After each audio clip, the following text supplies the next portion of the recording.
Class 9 के प्यारे विद्यार्थी, आज की इस वीडियो में आपका हिंदी का वार्षिक पेपर देखने वाले हैं जो कि 6 मार्च के दिन होने वाला है। पूरा सोल्यूशन मिलने वाला है, तो वीडियो में लास्ट तक बने रहेगा। और जिस विद्यार्थी को अभी भी मौका 75 में से 75 जाए नहीं, तो जो मैं पेपर लीक बता रहा हूँ वो पेपर आप जरूर कर लीजिएगा, है ना। क्लियर। जिस प्रकार हर साल यहाँ पर हम मदद करते हैं, उसी साल इस बार भी आपकी मदद करने वाले। क्लियर। तो जैसे हम यहाँ पर पेज पलटेंगे तो पूरा सोल्यूशन आपके सामने आ जाएगा। क्लियर है। यहाँ पर देखिए मैंने टिक मार्क कर लिए, बस आप तो अच्छे से समझिएगा, है ना। और अच्छे से याद करने में जुड़ जाना, यहीं पर ध्यान रखना। मैंने टिक मार्क कर दिए। अदर सब्जेक्ट में भी आपके पेपर लीक हो रहे हैं, उनके भी पेपर आपको प्रोवाइड होते चलेंगे, है ना। तो सुमित्रा नंदन पंत किसके कवि माने जाते हैं? तो छायावाद के माने जाती सुमित्रा नंदन पंत, है ना। और सर्वेश्वर दयाल सक्सेना की रचना है तो काठ की घाटियां, है ना। वीर रस का स्थायी भाव उत्साह है। क्लियर है। किसी भी यहाँ पर दृश्य को देखकर मन में वीरता मतलब उत्साह उत्पन्न होता है, वहाँ वीर रस कहलाता है। क्लियर है। भयानक का भय आ जाएगा, और रौद्र का क्रोध, और रीति का श्रृंगार। क्लियर है। मतलब स्थायी भाव है, या है ना। तिब्बत में अधिकतर जमीनें किसको दी जाती है? तो जागीरदारों को दी जाती है। और रचना के आधार पर वाक्य के कितने भेद होते हैं? तो वाक्य के 3 प्रकार के भेद बताए गए। मृदुला गर्ग की रचना कौन सी है? तो मेरे संग की औरतें। रिक्त स्थान भी इसी प्रकार प्रोवाइड करा दे, अच्छे से स्क्रीनशॉट ले लीजिए, साथ में आप अच्छे से समझते चलिएगा, है ना। और जैसे हम यहाँ पर जाएंगे तो आप रिक्त स्थान देखिए। कोयल तुम किसका संदेह देना चाहते हो? तो संदेश आ जाएगा। जिसके कारण स्थायी भाव जागृत होता है, वहाँ अलंबन कहलाएगा। क्या कहलाएगा? अलंबन, है ना। अभिमान में मान लगा है तो प्रत्यय। उमा ने बीए की परीक्षा पास कर ली थी। महादेवी को एक कविता पाठ पर मिलता है तो चांदी का कटोरा दिया जाता है। जैसे वो एकांकी पर गई तो उन्होंने किया पाठ किया, तो वहां पर उन्हें एक यहाँ पर पुरस्कार के रूप में क्या दिया जाता है? चांदी का कटोरा दिया जाता था। एकांकी में हमेशा एक अंक होता है और नाटक में अनेक अंक। क्लियर है। और जैसे हम इस पेज पर आएंगे तो आपके सामने यहाँ पर सही जोड़ी। क्लियर है।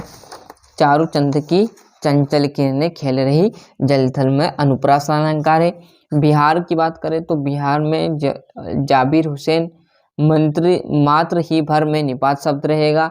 प्यारे लाल शर्मा जो कि आपके क्या थे? स्वतंत्र सेनानी थे। क्लियर। स्क्रीनशॉट लेना है, उससे कुछ होना जाना नहीं, आप अच्छे से समझिएगा और यहीं पर ध्यान से समझिएगा, है ना, जिससे आपको कम टाइम में 7 पेपर के देखते देखते याद होने लगे। क्लियर है।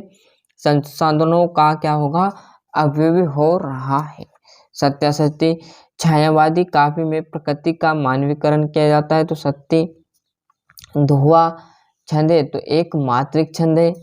एक टोपी पर 25 जूते निछावर होते हैं तो ये असत्य रहेगा, ये सत्य रहेगा, और ये असत्य। और लास्ट आपका आचार्य रामचंद्र शुक्ल हिंदी के प्रसिद्ध निबंधकार लेखक है तो सत्य।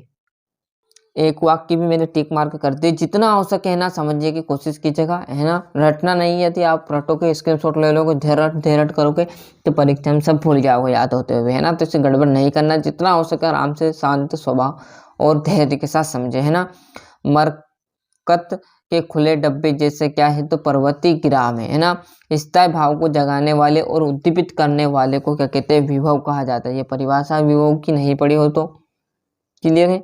और महादेवी के परिवार में हिंदी को कौन लाया था? तो महादेवी जी की जो माता लाई थी, पर महादेवी जी ने क्या किया था? बहुत सारी रचना का इनका यहाँ पर रचना की थी, है ना। उपसर्ग शब्द में कहाँ जुड़ता है? तो शब्द के पहले उपसर्ग जुड़ता है और प्रत्यय कहाँ जुड़ता है? बाद में। जैसे ओम प्रकाश, तो ओम प्रकाश की बात करें तो ओम क्या है? उपसर्ग हो, तो प्रकाश क्या है? एक प्रत्यय आ गया। क्लियर है। विवाह को बिजनेस कौन कहता है? तो गोपाल प्रसाद। नाटक में कितने अंक होते हैं? नाटक में अनेक अंक होते हैं। एकांक की एक अंक के होते हैं, मतलब उसमें एक अंक होता है। क्लियर है। यहाँ से छठे क्वेश्चन से आपको 2 नंबर करेंगे, जो तो आपको करने पड़ेंगे। क्या है? भक्ति काल की प्रमुख 2 विशेषता लिखना। इनका सोल्यूशन आपको बहुत जल्दी मैं अगले वीडियो में प्रोवाइड करा दूंगा। जब तक आपको जो प्रिंटेड नोट्स हो उनमें से इन क्वेश्चनों को याद करने में जुड़ जाना, है ना। कवि ने ईश्वर को सब श्वास में क्यों कहा?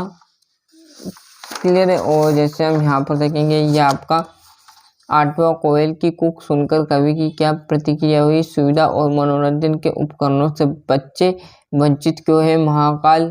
महाकाव्य किसे कहते हैं? रूपक अलंकार, जीवनी और आत्मकथा। ऐसे बहुत ही सिंपल क्वेश्चन इस बार आपसे पूछे जाएंगे। क्लियर है? तो आराम से मेहनत कीजिएगा। जितने अच्छे से आप मेहनत करोगे ना बेटा, उतने अच्छे अंक आप ला पाओगे।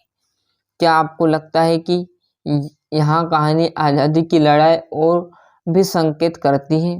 लेखिका के अनुसार जीवन में सुख से क्या अभिप्राय है?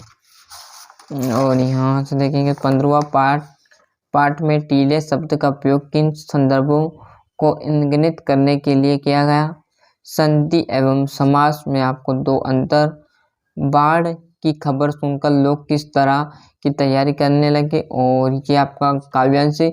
इसी में से पढ़कर आपको बढ़िया से ये प्रश्न संदर्भ लिखना है, इसी में से वाक्य और इसी में से आपको प्रसंग लिखना है, लिख देना है ना। जैसे हम यहाँ पर पढ़ेंगे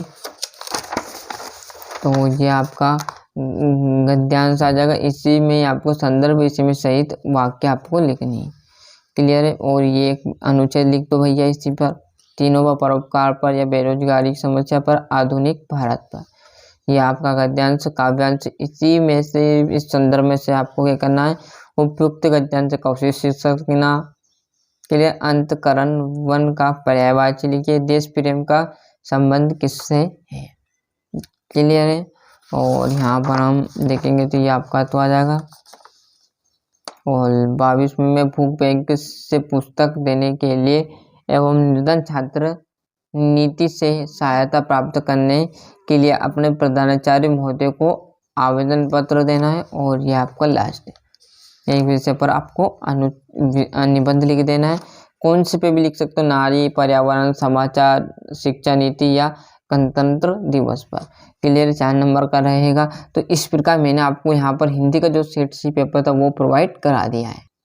तो मिलते हैं इसके अगले वीडियो में। अभी तक आपने चैनल को सब्सक्राइब नहीं किया तो फटाफट चैनल सब्सक्राइब कर लीजिए, साथ ही साथ नोटिफिकेशन ऑन करते चलिएगा। जो आपके प्यारे दोस्तों ने चैनल के लिंक जरूर पहुँचाए, जिससे वो भी इस बार क्लास 9th में अच्छे से टॉप कर सके।